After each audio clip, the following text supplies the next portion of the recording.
Hi everyone, Aryan here. This podcast is divided into three chapters: Who is Aditya, the Stanford admission process, and lastly, audience questions. If a certain chapter piques your interest, feel free to skip to these timestamps. Thank you and enjoy the entire podcast. Hi everyone, my name's Aryan, and today we're back with another guest on the Builders podcast for 99. And today I'm joined by someone who's really talented, who is not much older than I am, but is extremely successful at the same time and is really passionate about building. Hello, Aditya. It's a pleasure to meet you once again. This is the second time we're having this conversation. And Aditya is someone who not just got into Stanford, but has been extremely passionate about not just writing, but also building. And that's one of the core reasons that I'm extremely happy and excited to meet him today. So, thank you for joining us today. It's been a pleasure to talk to you. And hopefully, we can get some good insights out of this conversation today. We're just going to cover this podcast in three chapters so that everyone in the audience knows what we're talking about. The first one is going to be about Aditya. The second one is going to be about the admissions process. And the third one is going to be with the questions that you guys have asked us that you wanted answered from someone like Aditya. So, starting off without further ado, I don't want to spoil everyone's introduction. So, I'm just going to ask you to tell us a little bit about who you are and where we met and how did we come to be here. Awesome. Thank you, Aryan, for having me here, and I'm excited. Uh, yeah, I always suck at introductions, but my name's Aditya. I'm 17 years old. I'm from India, and as Aryan mentioned, I'll be attending Stanford this year. I'm in the class of 28. I'll be majoring in computer science or perhaps some other engineering discipline, but so far it's computer science. I've been born and raised in India, right? I've been online. I've been the kind of kid who spends a lot of time online. So it was video games when I was very young. Then it was apps like Discord and Reddit, and then eventually I found my way to Twitter, right? And Twitter is pretty fun because you have a lot of other interesting people, building cool shit. And that's actually how I met Aryan. So I started this new account, my old one. I had a few problems. I was kind of in the crypto Web3 space, so there were a lot of bot followers. I thought I'd better start a new, and so I wrote a few tweets that went viral, and I think that's how you found me. I think you were the first one to reach out, right? As no, I was the one. So I reached out to Aryan because so he had like 16 in his bio, and I always love talking to young people. And then you had gotten the Bagel Fund grant, right?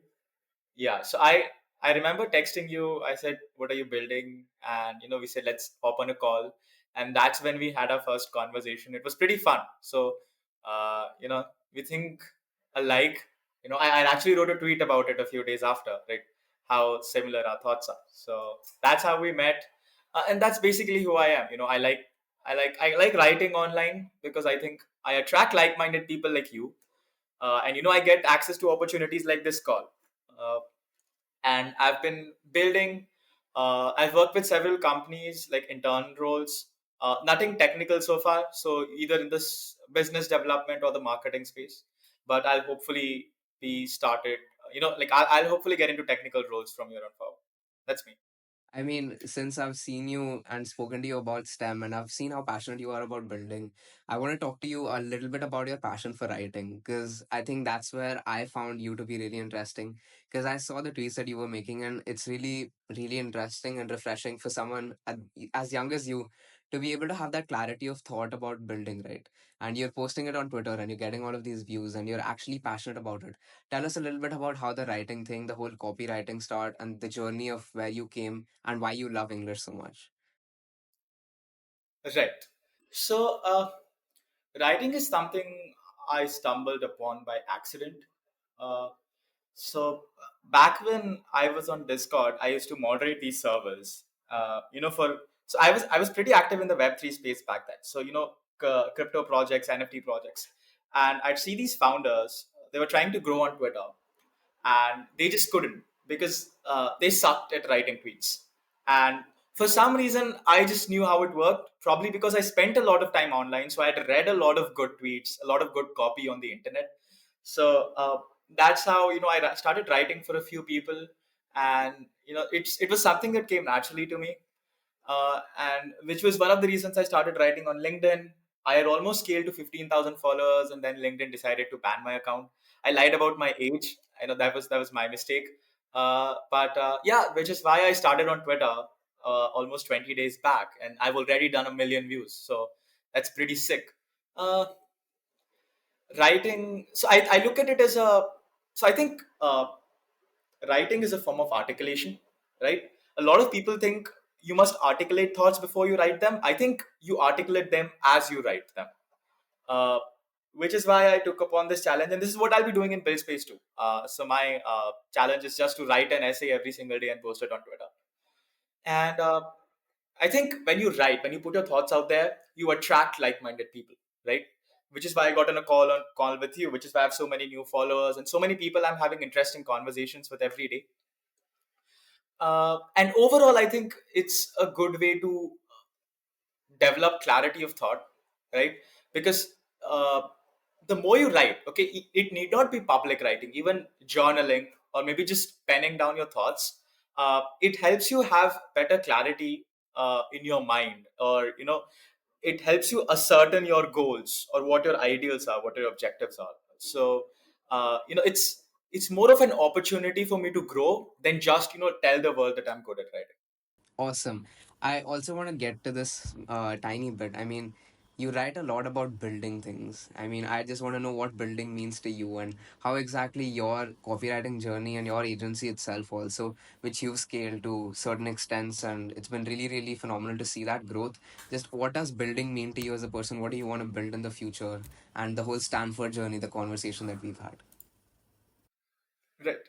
So I think building is just putting out awesome products or services. I think that's the very essence of it. You create something which people use, which adds value to their life. That's essentially building. It could be anything, from like a marketing agency to, let's say, a technical product, an AI tool, or maybe a non-profit tool. Like anything which you can create and that adds value to people's lives is you building something. uh, I've been motivated to build because, see, I think all great businesses are just great products and services with people wrapped around them to form a company.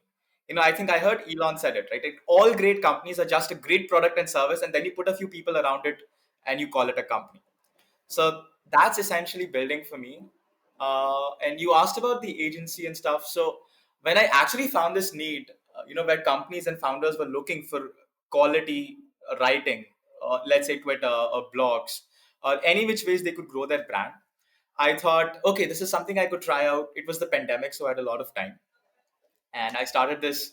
Well, it's not technically an agency. It was just a couple of us guys. It was not like a full scale operation, and all of us are working part time. But yeah, we did a whole bunch of clients. I've worked with, companies in the Web3 space, now in the AI space. Writing on Twitter, LinkedIn, blogs, a lot of blogs. So yeah, that was what building meant to me so far. But now it's moving towards the technical sides. So I've been coding a lot lately. I haven't put out any projects, but I have a few ideas before I go to Stanford. Stuff that I want to build and just put it out there and see how the world responds.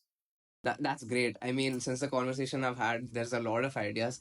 I also want to get at a few things since a lot of people don't know you. I want to get at your background. Since I had that conversation with you, I'd say you're here from an extremely unconventional background. And I just want to know, tell people where you come from, where you live, how you got here, and where you studied, and just a little bit about what your background is as a person as well. Right. Uh, so I think uh, a pivotal role in explaining my background is my father's occupation. So he's in the army, and which is exactly the reason I've spent my time across India. Right, I've attended over 7 schools so far up until 12th grade. Uh, Currently, I live in Jammu. I shifted here recently, but for the past 2 years, I was in Pune, and I was attending the CBSE school, which is why I think you said unconventional, because uh, I didn't have plans of going to Stanford up until 12th grade. I was kind of focused on JEE. and Indian entrance examinations. In fact, I didn't know about Stanford until 10th or 11th grade. Like I didn't even know the school existed. Uh, and So I did not do any of the conventional things that people going abroad do. So I did not take AP exams. I did not give the SAT until the mid of my 12th grade. Uh, I had no IB record. I had no guidance counselors and all of that stuff. Right, I was the very first person from my school to ever get selected to for a university abroad. I didn't have any friends who were applying abroad. I Like none of my family members, like no one in my inner circle or outer circle for that matter, had ever been abroad. My parents hadn't heard of Stanford, so when I got in, that was the first time that they heard of Stanford. So I think that kind of makes my background a little unconventional. But I think the reason I got in is because I was quick to learn. So the moment I decided I wanted to apply to Stanford, I went out there and consumed every bit of information on the internet about how the application works, how to go to Stanford. So that's pretty much my background and what led to that Stanford initiative. Something that really stood out is that you consumed all bits of information, and I see that drive. I want to know, what is it that wakes you up in the morning? What do you do? How exactly that passion comes through, and what motivates you to keep pushing, even though you know that you've gotten into Stanford, you know that you're at one of the best universities in the world, and if not the best university in the world. What drives you? This is interesting. So, I haven't been so impatient with my life as I was after getting into Stanford. Right. So I had this idea that, once I'll get my acceptance letter, life would be chill, for the next 4 years. But the moment I got it, I realized that now I'll be surrounded by the smartest people in the world. I'll be in the Bay Area and I cannot waste this opportunity. So now the mind started working again. I have to do more, I have to do more. So, that relaxation phase never occurred. So I think what drives me is the fact that, like, I have so many opportunities, right? I think going to Stanford is one of the greatest things that will ever happen to me. Being in the Bay Area, surrounded by all of these smart people, uh, I think that is what drives me, right? It's no intrinsic motivation of sorts, or this drive to earn a lot of money or create something big. It's just that, why would I want to waste this opportunity? You know, like when I'll be surrounded by these smart people, I'll have all of these uh, ideas around me, all of these I don't know, this innovative spirit, this vibe, right, that I'll see at Stanford. And I think that is what drives me. I wouldn't want to waste this opportunity away. Which this is exactly why I wake up every day, wanting to build something new. It's like no intrinsic motivation. It would be foolish to waste that opportunity. I agree, I agree. I mean, honestly, looking at you trying to maximize that opportunity, even though you already have it and you know that you're going to be there, is something that's really refreshing, because since you're not from this international background and the IB, the IGs, and all of the APs of the world, it's really interesting to see someone that has that sort of mindset. This is going to be a little too specific, but what are your plans after getting into SF? What do you want to do when you get into the Bay Area? Right. So uh, I think university won't be a major role. I just want to attend a couple classes a week. I don't want to spend a lot of time there. I think I'd spend more time learning from my peers than my professors, because I know there'll be a lot of interesting people at Stanford. And in terms of Bay Area overall, I think I want to make frequent visits to SF. Just go to these hacker houses, go to these hackathons, see what people are doing, network extensively. So, build as many connections as I can, and yeah, build good friends, learn as much as I can, and so I think that's the optimum benefit I can extract from the SF experience. And being there, uh, it'll teach me a lot, but it'll also allow me to share a lot, right? Because I'll have all of these conversations. I can show people what I'm building, which it's very rare in India, right? You cannot just go around and show people what you're doing. They wouldn't understand its value. But that's not the case in SF. So I probably won't waste a single minute there. Like I'd want to be doing something exciting, meeting someone exciting, working on something exciting. Awesome. I mean, last question for the personality, but we saw that you've read a lot of books, and there were like 50 plus books on the recommendations that you did have. If you had to pick the top two books that you've ever read and give out pieces of advice from those, what would it be? And then we can move to the admissions. This is a tough one. Top two. All right. Okay. I think uh, the very first book, which which left me astounded, was this book called Factfulness by Hans Rosling. Not a lot of people have heard of it. Uh, Now, the book is essentially like it's pure facts. Okay, the name is Factfulness. Every page is just statistics, but these are facts that defy common notions.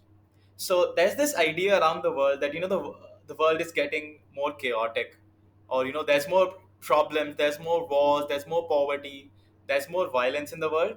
But this book highlights clearly how better we have gotten over the past century, right? So if you like, it gives you a mindset shift, right? Like we think a lot of things are going wrong in the world, but we fail to understand how much progress we have made in the past century, right? I see people going around saying we don't want to have kids because the world is in such a dire state today. And like, you guys haven't read history, right? Like, go to the 16th century, go to the 17th century.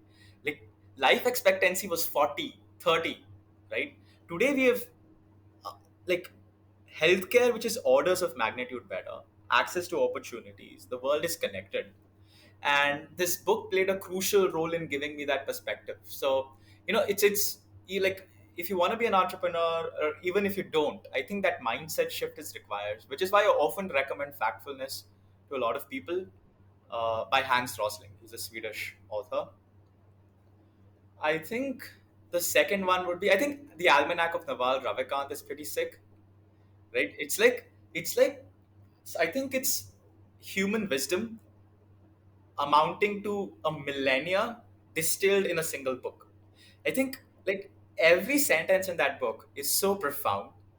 I'm a huge fan of Naval and the way he says things. Right, he has this ability to pack immense amount of insights and wisdom into short sentences, and they just hit hard. Like, every line in that, you could frame it and put it on your wall.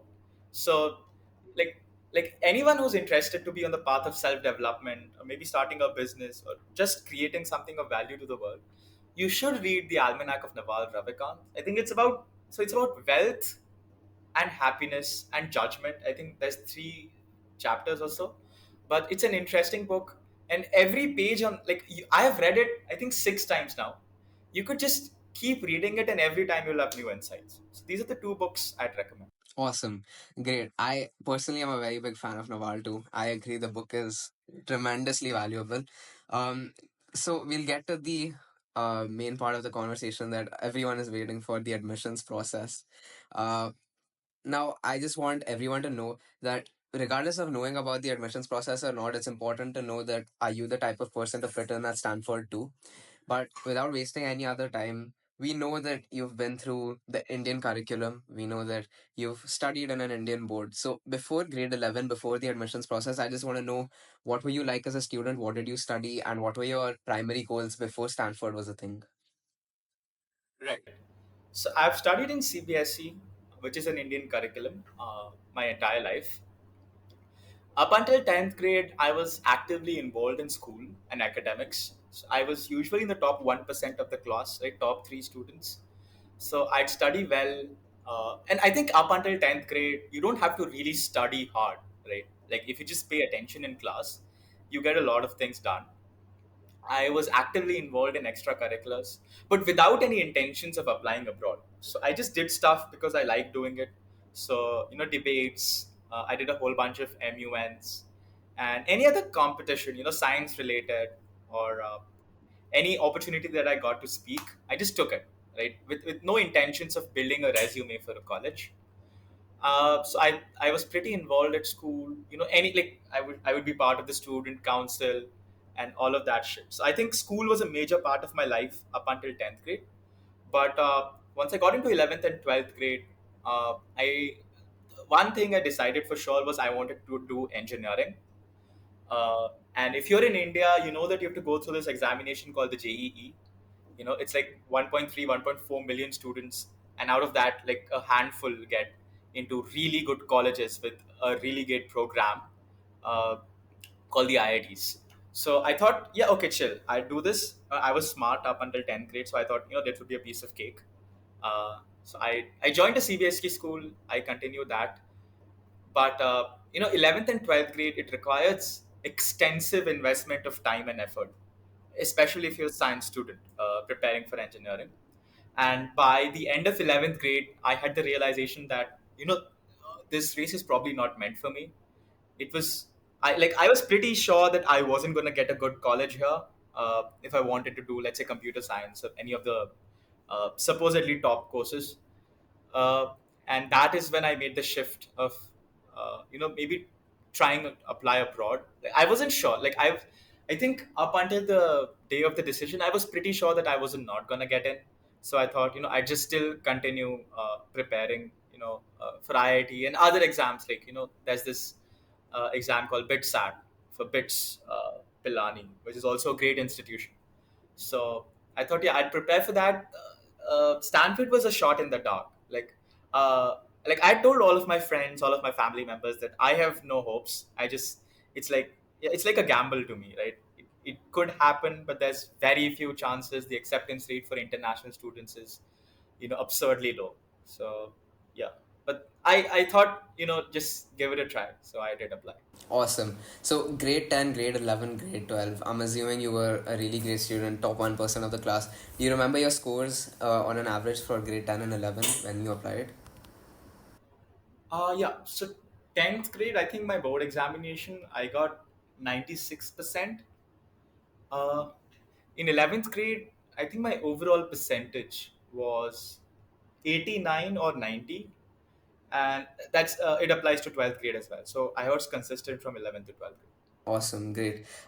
Your SAT score was really, really good, and you told me that you gave your SAT halfway through 12th, and there was a little bit of hesitation because you weren't really sure if you were going to apply abroad in the first place. Tell us a little bit about that. How did the SAT journey go? You applied, and then you had given it later on. How'd that go?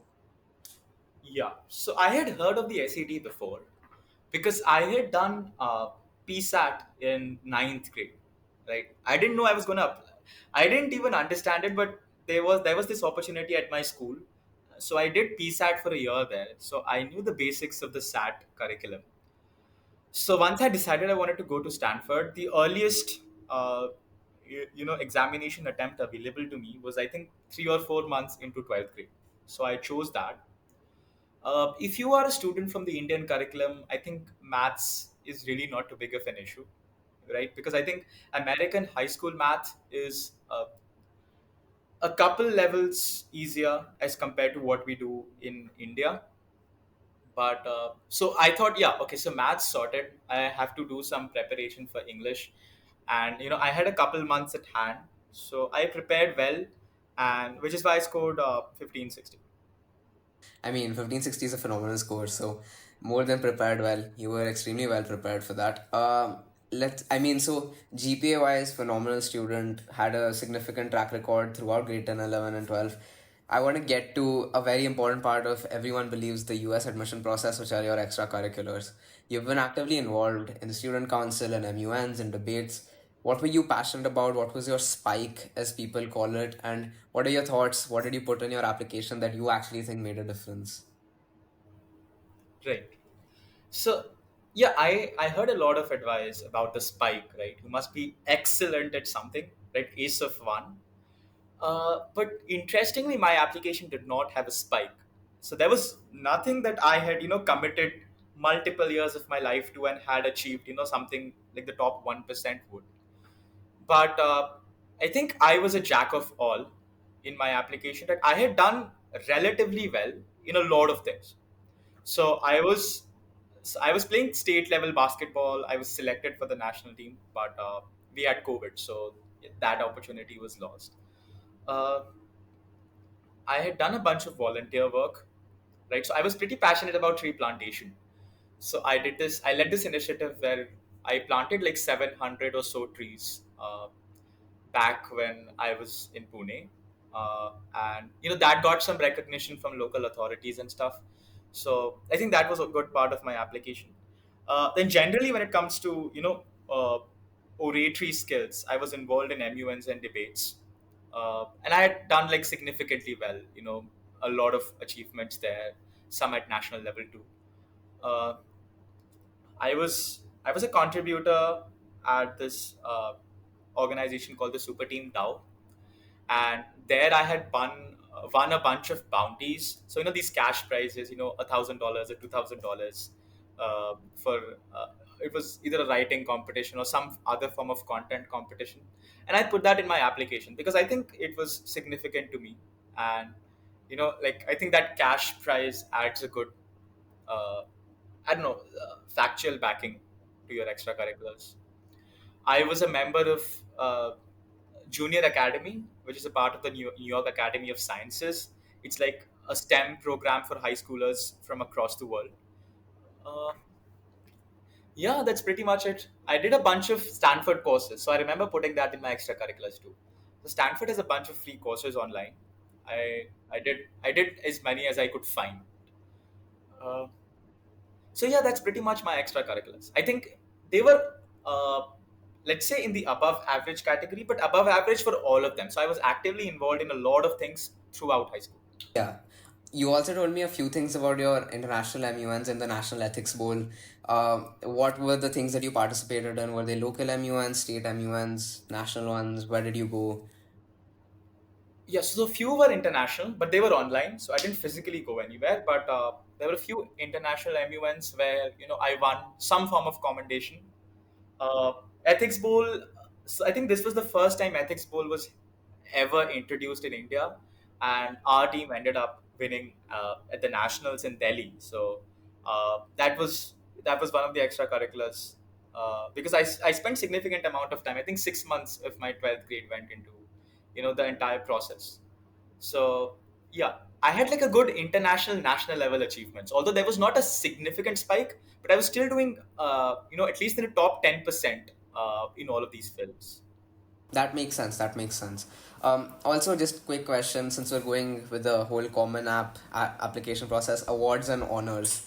What were you thinking about awards and honors? Were they related to your extracurriculars? Were they the same things? Did you repeat some things? How do you go about that section of the common app? Yeah, I think I repeated a couple things. So I put in uh, I put in this award I got from my mayor, the mayor of my city, for the tree plantation thing I did. I put in. I got a few academic excellence awards in my school, so I put that in.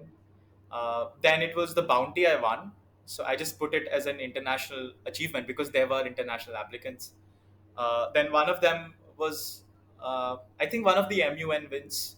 I think that was one of my honors, and I had another academic award. So like, I think honors and I think for honors you should probably focus on academic awards. I think that is what they're looking for. Awesome, makes sense. I mean, honestly, pretty much the final section of the admissions process, people value this at 30%, but there's a lot of jargon out there, like you told me, essays. How did you go about your Common App essay? What prompt did you pick? What was the thought process? And you're already good at copywriting. We know you're a passionate writer as well. So, how do you go about the writing bit and the essay bit? Yeah.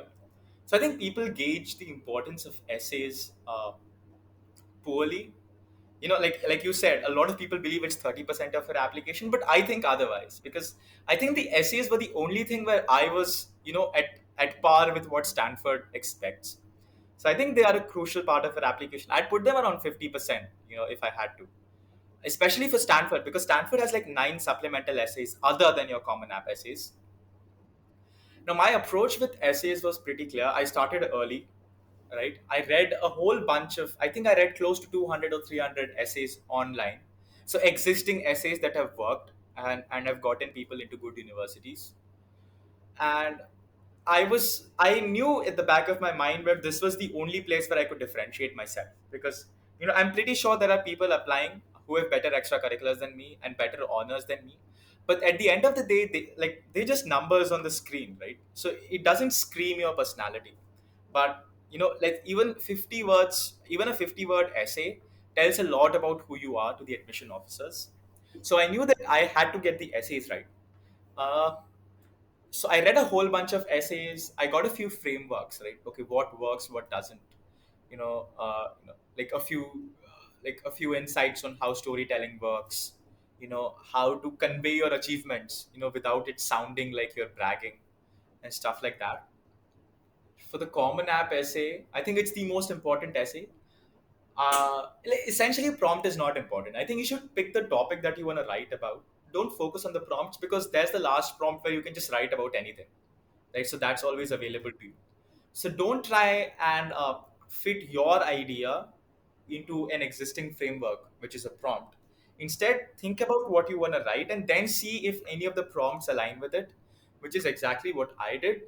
Uh, and then I focused on a lot of storytelling, uh, a lot of so Stanford specifically, they care a lot about self presentation and intellectual vitality. I think when they're grading your application, there's this entire different rubric for SPIV, self presentation and intellectual vitality.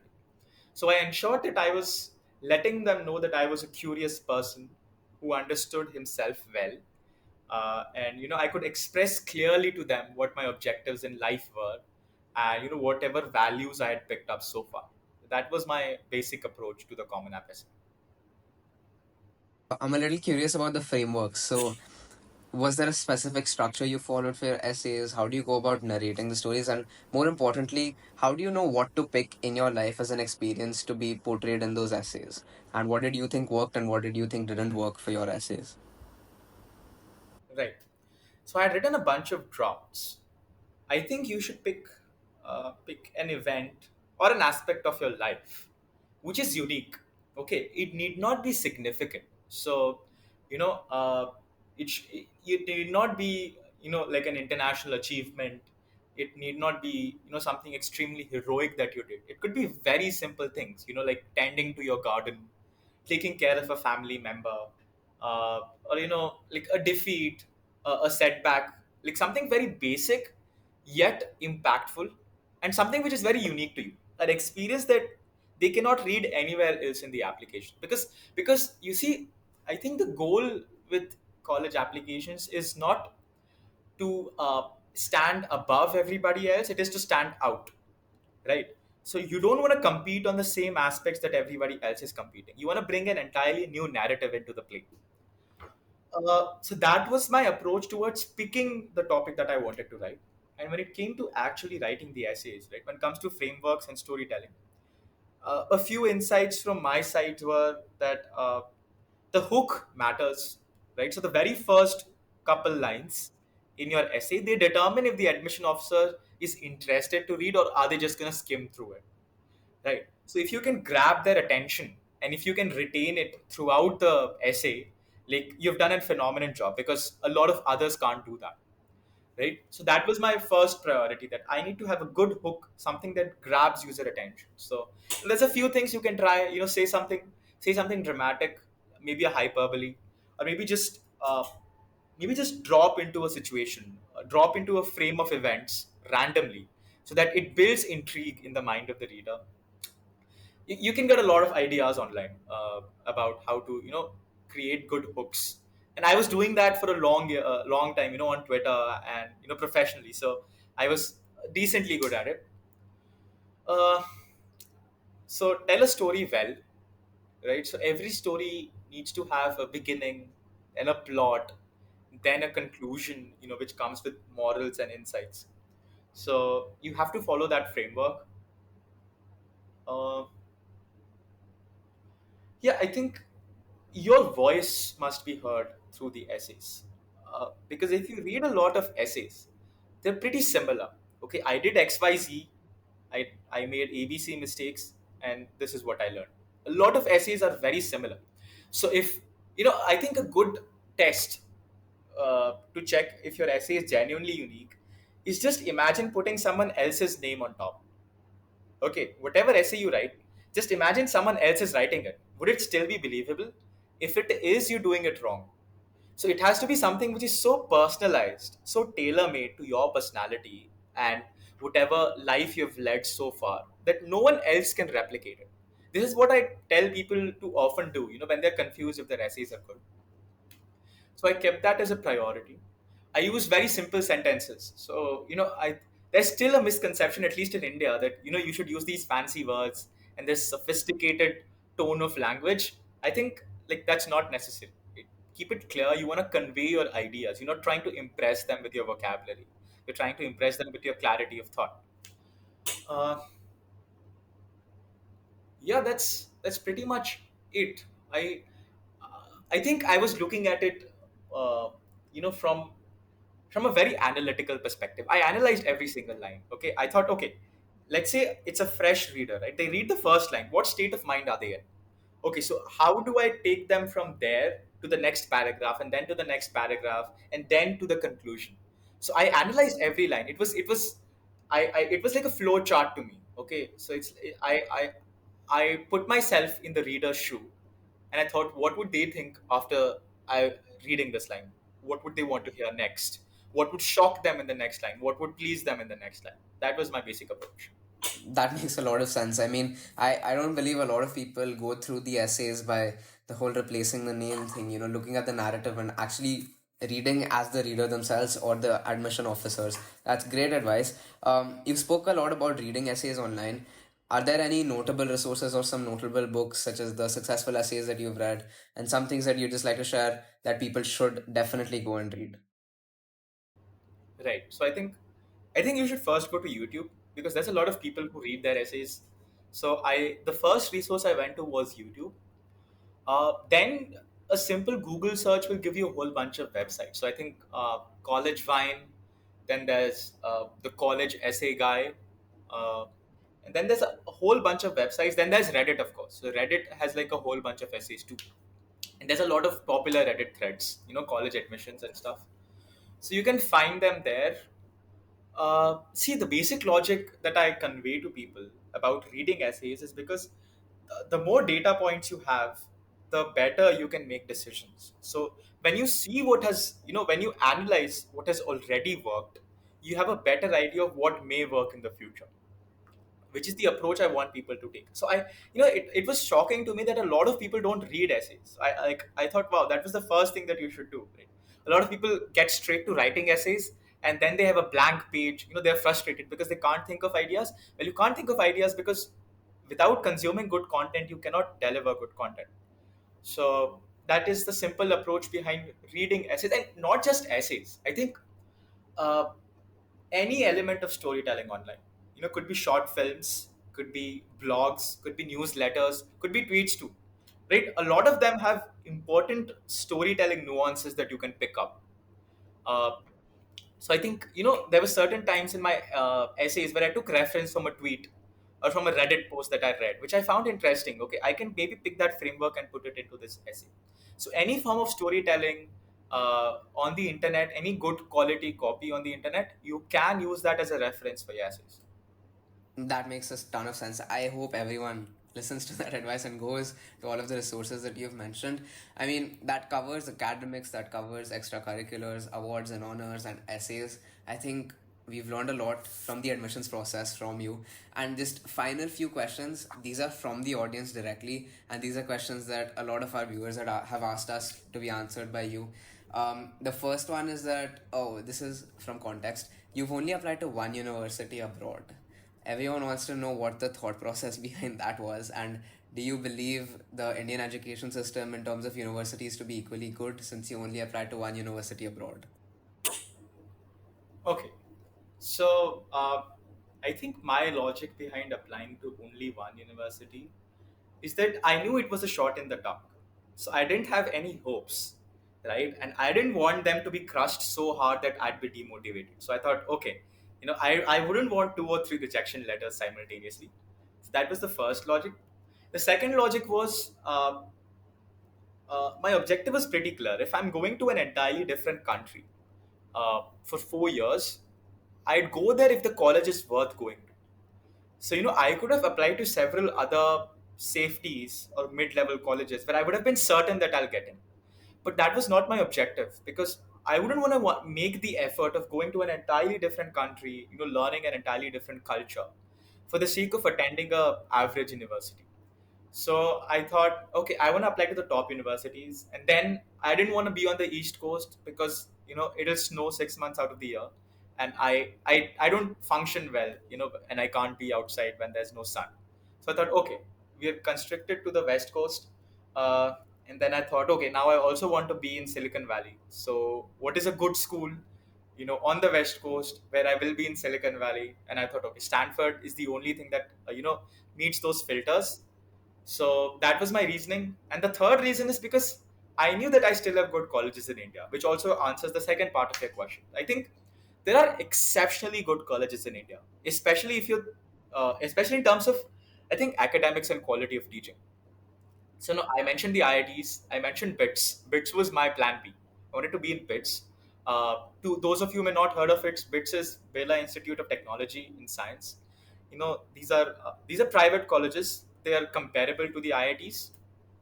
And I think the Indian education system is at par in certain aspects, mainly academics, and I think uh, quality of syllabus, education, and faculty. But the reason I did not want to be in the Indian education system is because I think the environment is still not at par with Western universities. So at Stanford, like I know for sure that there are going to be a lot of uh, future entrepreneurs around me, right? Because these are people who've not spent their entire life, rote learning or just preparing for an exam. They've actually done cool shit, which is why they're at Stanford. On the other hand, if I go to a good Indian university, I know for sure that all of my classmates, all they've done is study their entire life. So they still do not have that ambition towards life that I'll see with my peers in Stanford. And another reason I chose Stanford over Indian universities is the environment, of course.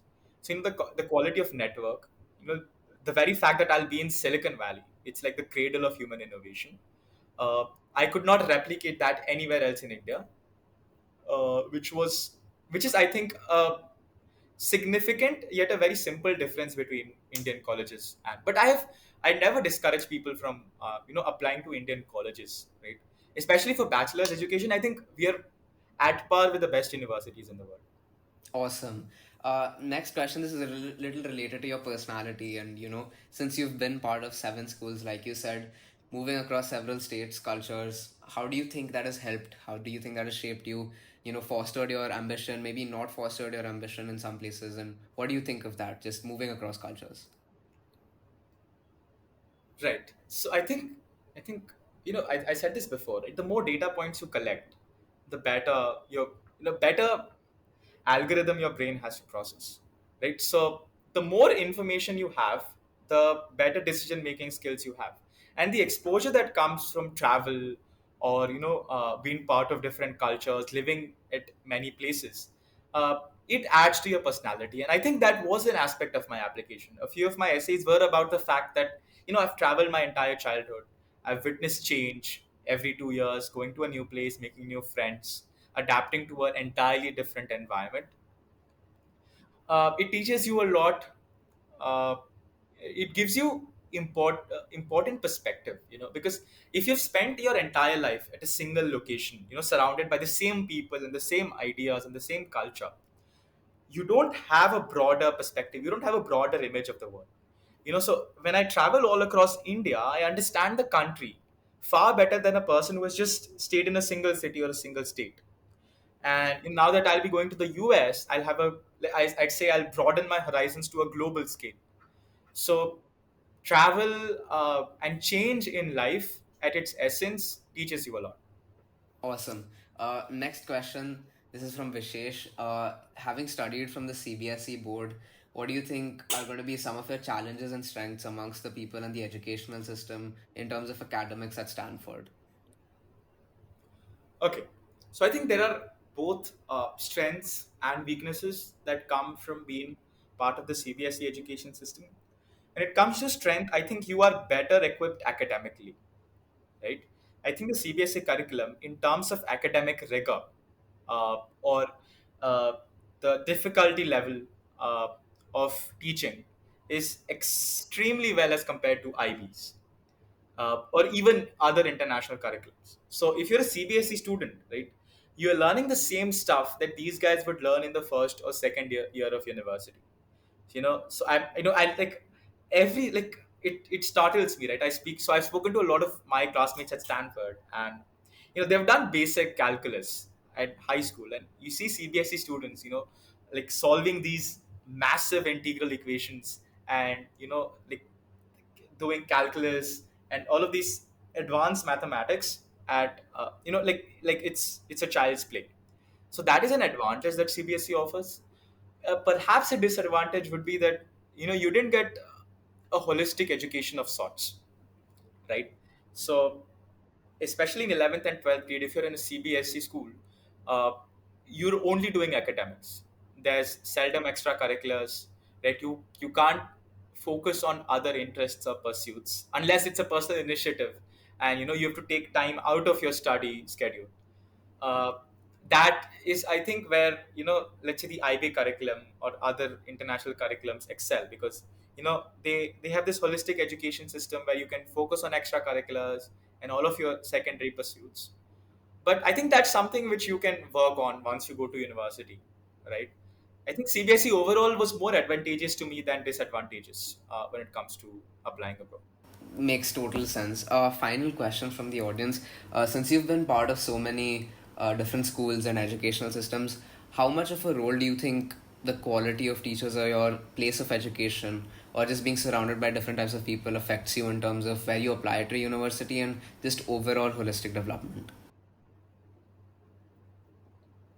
Hmm. Okay, I don't really think that your school matters, or even your teachers matter, unless you're making it a point that you're learning from them. Right? Most of the learning that I did in high school was from the internet. Because there's so many great resources online. So, you know, having bad teachers or a bad school is never an impediment. Right? That should not stop you from learning well. But if you do have a good school and good teachers, that will certainly add, right? Okay, that's certainly a positive, and it will make your life better.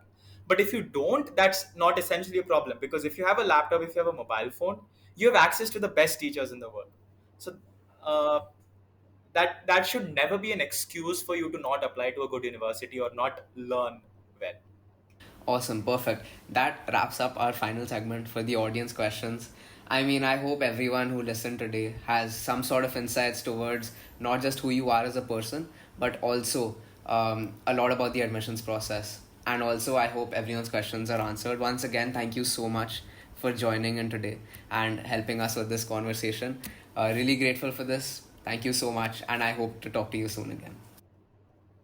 Awesome. Thanks for having me, Arya.